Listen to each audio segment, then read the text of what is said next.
si Bato. Nananawagan po kami sa lahat po ng ating nakikinig ngayon.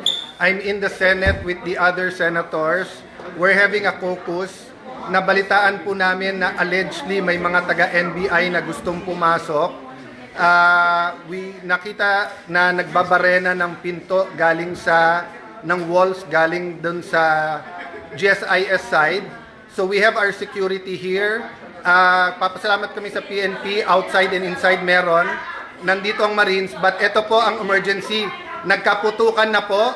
May report ako from the Sergeant at Arms. So NBI is denying na tao nila, pero nagkaputukan na. So we don't know what's happening.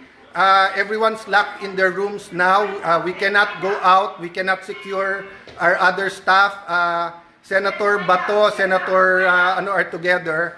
Walang sumasagot from the government, from us. This is the Senate of the Philippines. This is the Senate of the Philippines. May putukan na po dito. So sa lahat ng nakikinig, please, DND, DILG, what is happening? NBI, what is happening? Why are we under attack here?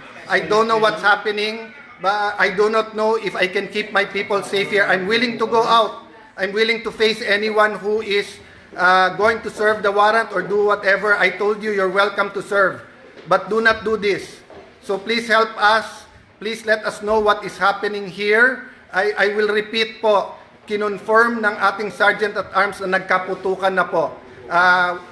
Many senators here have the numbers of the AFP Chief of Staff, etc. We're trying to get in touch, no? So far po, nagpe-perform yung Marines dito, yung OSAA, yung police sa labas. But inside the building, we do not know what's happening. I'm sorry I have to do it this way. Hindi po namin malaman kung ano nangyayari. So, I'm relying on your prayers po, and I'm relying kung may nakikinig from the government here, what is happening po dito sa Senado. We have received the article of impeachment po. It is here. We are having a caucus how we will address that. So why is this happening at bakit may putukan nga dito? Please, someone respond, call us, let us know what's happening.